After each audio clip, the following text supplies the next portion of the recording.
Yeah, I've got these shorts, like a mad sort of 1930s English scene, guys having a picnic and an old car.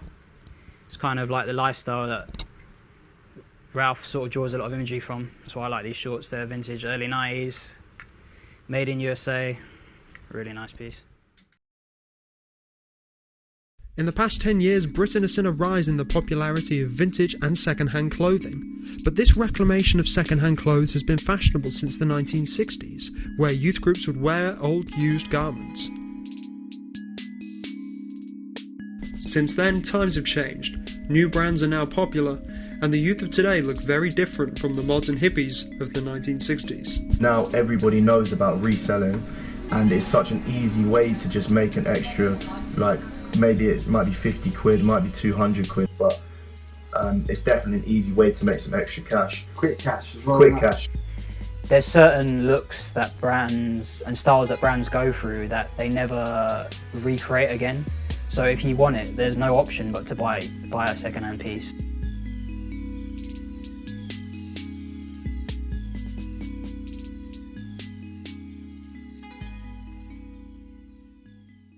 Well, I've been into vintage clothing for about 10 years. I guess it sort of started off the initial interest. It came from watching things like Style Wars and being interested in that b-boy style and trying to replicate that as a teenager, like looking for old Adidas tracksuits and Puma suede trainers. And I guess I started looking, back then you had to look through the vintage stores because it wasn't as streamlined as to how you would get it nowadays. So you'd have to do a bit more digging in the vintage stores back then. Me and my mate would go to places like Brook Lane and Camden Market every weekend looking for stuff. And I guess that kind of evolved. We started digging more for other more obscure things and looking through charity shops and going to car boots and things like that.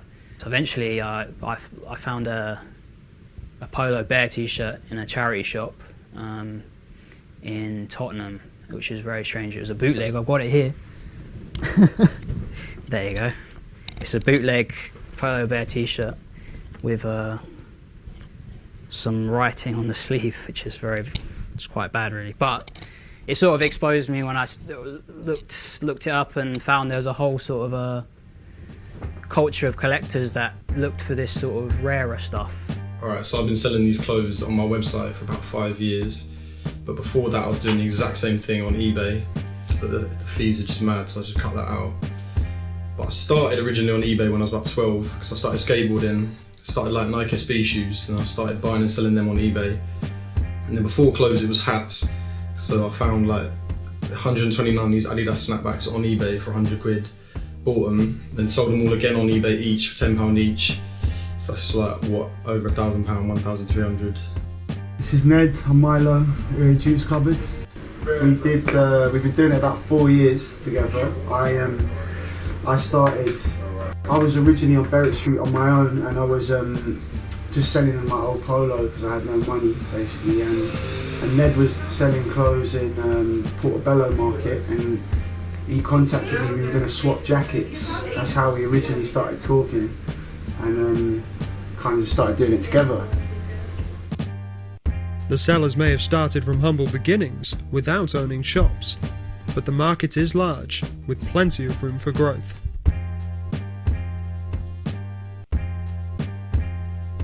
Hi, I'm Tim, and I own Sam Greenberg Vintage. So come and check us out in Topman Oxford Circus, Topman Westfield Stratford, and our pop-up store in Angel Islington, 1 Camden Walk. The recent rise in vintage shops and resellers poses the question why? Why are they so popular? And why now? There's definitely been a rise in selling vintage in recent years. Maybe not so many actual shops. Like if you go down Brick Lane, there's a couple of new shops every year. Like every year I go, there's a new vintage shop. But what I've seen an increase in big time is online selling. You've got so many new places to sell now. You've got Depop app, which you can literally sell anything from your room. You've got ASOS Marketplace, you've got people making their own websites. So there's a massive rise in people selling vintage, which is good. People are starting to become entrepreneurs, working for themselves, teaching them. So themselves different things. Like, you've got people like 15 years old doing it, and they're like creating a business. So it's nice to see. I reckon there's been a rise in people selling these clothes online recently. I reckon, well, especially like groups like Wavy Garms, that's allowed like people just to start. Obviously, people just started selling their clothes on there and thinking, oh, like, I can make a bit of money. Then they started doing it a bit more professionally. Over the last like 2 years, definitely seen more websites popping up selling like very similar sort of styles to us. Old Polo, Old Burberry, Tommy Hilfiger, Fila, Stone Island, things like that. And there's also been a couple of people who were before us. But yeah, definitely more and more as the years are going on, definitely. I'll tell you now, most of what everyone is wearing today was popular at one point in the past. There's not a designer that doesn't look at vintage clothing and inspires them. I've seen it firsthand, you know, if I ever go to a vintage market, I actually see high-end designers shopping and buying it for new ideas. Like, definitely the designers have got inspiration. Yeah. Say the designers are in their mid-20s to late 20s now, they're definitely getting inspiration from older brands such as Moschino, Versace, Prada, Polo, Tommy, and the list goes on where they'll get inspiration from. Yeah, it's had a massive effect, really. I think vintage 80s and 90s sportswear has really like inspired a lot of designers recently. Obviously, Supreme, that's literally what they do. Like, there's photos of the Supreme designers like in Wavy Garms and stuff like that. Do you know what I mean? Like, having a look through the clothes. And you can see on Instagram, like, there's an account where they just line it up, like the Supreme piece, and then literally what it was inspired by, like literally exactly, like I posted one on there. Like a Supreme Sport t-shirt, it looks like a word art thing, like Supreme Sport with a wave in it. And it's just that old Versace t-shirt, Versace Sport is exactly the same. So yeah, they just like look on old collections and stuff. The rarity of items put out by brands such as Palace and Supreme ensures they are highly sought after by consumers. For some resellers, this creates a feasible means of making a living. I mean, if I have enough money at the time, I might wear a bit of it, but I do primarily just buy it to sell it and make some money. The anorak, if I end up selling the anorak, paid $130 for it, and I'm looking to get around $300 for it, so work out the profit. This is for a friend, that's for a friend, and I'll probably keep the Suede S logo as well. I just kind of come up and do favours to friends and that. People pay for Supreme. But the buy-to-sell culture that surrounds some of the newer brands is one that many collectors dislike, claiming that it's made the items harder to find for the people that truly love them. It's like, you know, you get there first and you buy it first, then it's your right to sell it, and it's your right to sell it for how much you want to sell it. I think if you don't queue up, if you're not getting there to queue up, I respect those kids, you know. I think that if they make their money. Yeah. You know, but like if you don't want to queue up and you expect to get it for retail, you shouldn't. Well, I think that buying and reselling is great for the whole game because it gives you a second chance, because you might not get what the item that you wanted in one drop, and then maybe 2 weeks later you actually want it again, so you have another chance to buy it with someone. It gives people extra money to go fund it and fund the better garments they want, and it brings people together. I'm out here, I've met 35 new people that I've never met before, took their numbers, stay in contact with them. I think it's good for the whole game. Personally, I couldn't really give a fuck, to be honest. Like, it's just business, isn't it? Like, people got to remember at the end of the day, it's just fucking clothes. That's the whole point, do you know what I mean? And the reason people want like the fucking Supreme and the Yeezy Creps and all that is because the hype. And the hype is built up by the fact that, you know, like, oh, people will queue up and buy them and then sell them online. If people didn't do that, if you could just walk into Supreme and buy all the clothes, there wouldn't be the hype. Do you know what I'm saying? So it's kind of like, that's the nature of the beast. That's what creates the hype. And that's why people want the clothes so much. If you really want like the Supreme and Yeezy, you've got to either be prepared to fucking wait all night for it, or have like a fucking robot online. Fucking, do you know what I mean? Or sit online with a fucking boner and heart palpitations trying to fucking buy it, do you know what I mean? Or pay a reseller. I think that's it. Otherwise, if you don't care that much, don't worry about it. Just fucking wear something else. Although the world of reselling is more popular than ever, it's not for everyone. It takes time, skill, and knowledge to be able to obtain the appropriate clothes at the right price. We hand pick every single item, so make sure it's the best possible item to sell. We don't want to sell anything with stains or holes. Obviously, it's all used clothing. So we want it to be the best item, really. So once it gets back to London, we can just get it prepared and send it to the store straight away.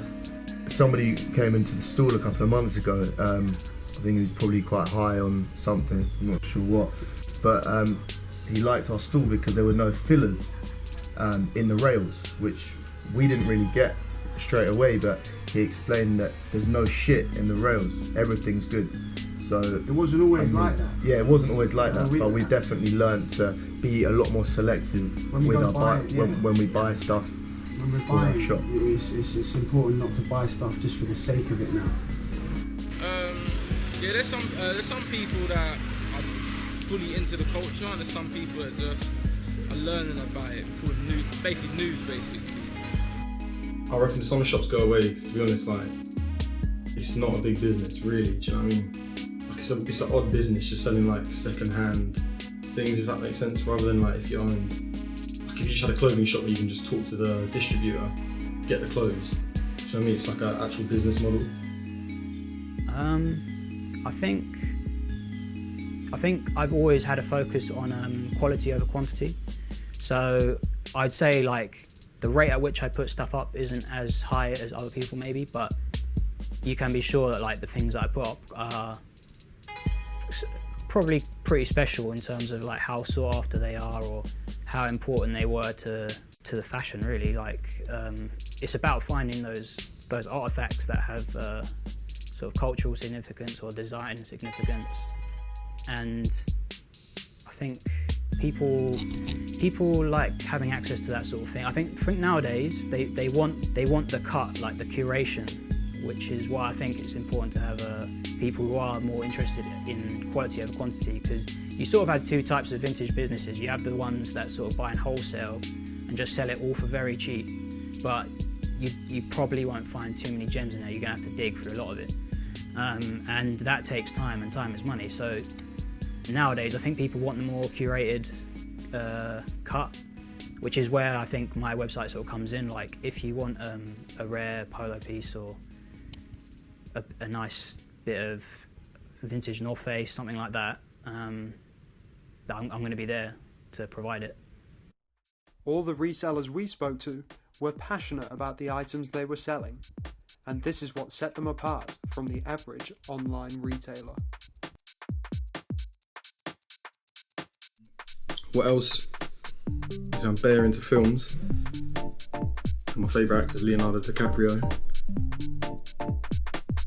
So that's there's someone on this planet that must exist. And that's from The Beach. If you remember that film, Leonardo DiCaprio, was a pretty sick film.